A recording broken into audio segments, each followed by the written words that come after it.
Hello students, तो आज के लेक्चर में हम लोग पढ़ेंगे कार्बन आयन का अगला रिएक्शन, दैट इज़ रिफॉर्मेट्स्की रिएक्शन। ठीक है, रिफॉर्मेट्स्की रिएक्शन में हम लोग करना क्या है बेसिकली, तो एल्डिहाइड हमने लिया, यहाँ पे एल्डिहाइड के बजाय आप कोई दूसरा कार्बोनाइल कंपाउंड भी ले सकते हो। ठीक है, तो ये कार्बोनाइल कंपाउंड हमने लिया और इसका रिएक्शन हमने करा दिया किसके साथ, तो यहाँ पर देखो ध्यान से, इसको हम क्या बोल सकते हैं, अल्फ़ा। तो अल्फ़ा पे क्या लगा हुआ है, हैलोजन, तो इसको बोल सकते हैं अल्फ़ा हेलो ईस्टर। तो मेनली कार्बोनाइल कंपाउंड का रिएक्शन किससे करा रहे हैं हम लोग, अल्फा हेलो ईस्टर से करा रहे हैं। किसके प्रेजेंस में, जिंक मेटल के प्रेजेंस में, और एसिडिक हाइड्रोलिसिस करा रहे हो, साथ में हीट कर रहे हैं। तो क्या बन गया हमारा, सिनामिक एसिड।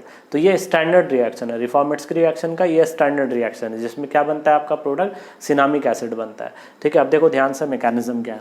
सबसे पहला हमारा काम है मेटल, तो मेटल हमने लिया, तो मेटल का काम क्या है पता है, 2 इलेक्ट्रॉन रिलीज कर दिया। ये 2 इलेक्ट्रॉन इस कार्बन पे अटैक किया, इस कार्बन पे अटैक करके यहाँ से क्या कर दिया, Br को बाहर निकाला। देखो दो इलेक्ट्रॉन अटैक किया और इससे Br को बाहर निकाल दिया। वो इसलिए क्योंकि Br इससे जुड़ा होगा तो इस पर डेल्टा पॉजिटिव चार्ज होगा, तो न्यूक्लियोफाइल की तरह अटैक किया, Br को बाहर निकाल दिया। तो यहाँ से आपका कार्बन आयन जनरेट हो गया। अब ये जो कार्बन आयन होगा, ठीक है, ध्यान से देखो, ये कार्बन आयन क्या कर रहा है, इस पर फाइनली अटैक कर रहा है। ये जो बेंजल्डिहाइड था तो इस कार्बन पे अटैक करेगा क्योंकि इस पे डेल्टा पॉजिटिव होगा।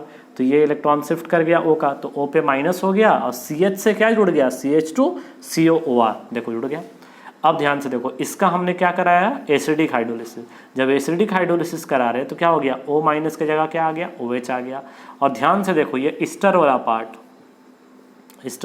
जो है, ईस्टर वाला पार्ट क्या हो गया फाइनली, यहाँ पे किस में बदल गया है, कार्बोक्सिलिक एसिड में बदल गया है। देख लो, COOR जो है वो कार्बोक्सिलिक में बदल गया, साथ में ROH जो है वो अल्कोहल बन के बाहर हो गया।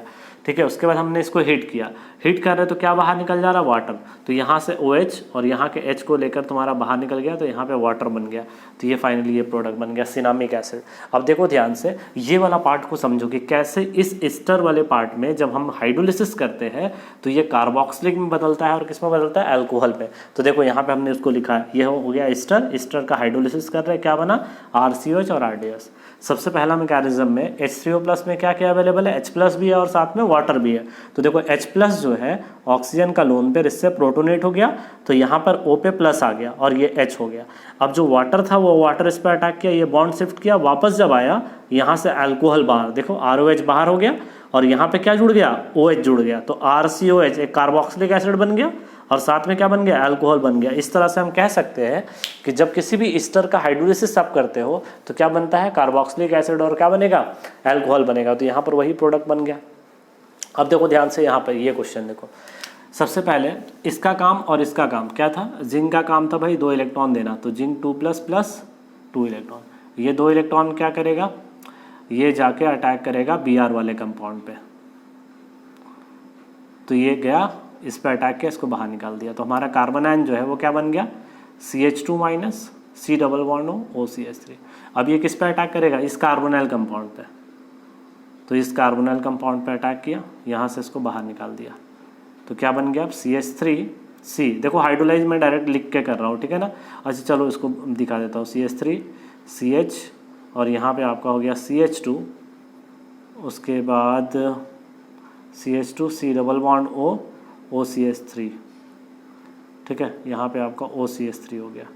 उसके बाद इसको हाइड्रोलाइज कर दिया, हाइड्रोलाइज करने में ये एक पार्ट किस में बदल जाता है, कार्बोक्सिलिक एसिड में, और यहाँ पे अल्कोहल आ जाता है।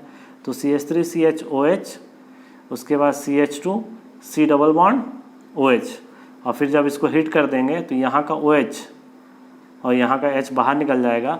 तो आपका जो फाइनल प्रोडक्ट बन जाएगा 1 2 3 4, तो 1 2 3 4, यहाँ पे आपका कार्बोक्सिलिक बन गया और यहाँ पे आ गया आपका डबल बॉन्ड। इस तरह से फाइनल प्रोडक्ट बन जाएगा। ठीक है, तो देख रहे हो ना हमारा काम क्या है, सबसे पहले उस Br को निकालना, अनायन बनाना और उसको दूसरे कार्बोनाइल कंपाउंड में क्या कर देना, अटैक करा देना, उसके बाद हाइड्रोलिसिस कर दो। तो ईस्टर वाला पार्ट कार्बोक्सिलिक में बदल जाएगा और जो O- पार्ट है वो किस में बदल जाएगा, OH में।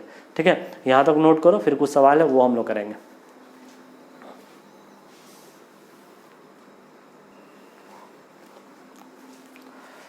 देखो यहाँ पे हमने कुछ सवाल लिया है, तो ये सवाल तो आप लोग खुद से अप्रोच करोगे। इसका कार्बन आयन बनाना, यहाँ पे अटैक करा, कार्बन आयन बना दो, इस पे अटैक करा दो, इस पे कार्बन आयन बना के इस पे अटैक करा देना। ठीक है, ये वाला एक रिएक्शन नया टाइप का है, इसको हम लोग थोड़ा देखते हैं। जिंक है, तो जिंक क्या करेगा, 2 इलेक्ट्रॉन रिलीज करेगा, वो 2 इलेक्ट्रॉन जो होगा वो इस पे अटैक करेगा, इसको बाहर निकालेगा। इस पर हमारा क्या बन गया, नेगेटिव चार्ज। अब ये तुम्हारा किस पे अटैक करता था, कार्बोनाइल ग्रुप पे, तो कार्बोनाइल पे अटैक किया, कितना मेंबर बन गया, 1 2 3 4 5 6 7 मेंबर, ठीक है। तो सबसे पहले तो 7 मेंबर रिंग बना दो, बना दिया 7 मेंबर, ठीक है। अब ध्यान से देखो, पहले वाला कार्बन सेकंड वाले कार्बन पे डबल बॉन्ड O है, तो मान लो अगर इसको 1 मान रहे हो तो यहाँ पे डबल बॉन्ड O है। 3 पे क्या है, खुद ऑक्सीजन है, मतलब यहाँ पे क्या होगा हमारा ऑक्सीजन होगा। 4 5 6 7 पे क्या है O माइनस, तो अगर ये मान लो 1 हो गया तो यहाँ पे क्या हो जाएगा O माइनस। अब इसके बाद इसको हाइड्रोलाइज कर दो, तो हाइड्रोलाइज कर दोगे तो तुम्हारा क्या हो जाएगा,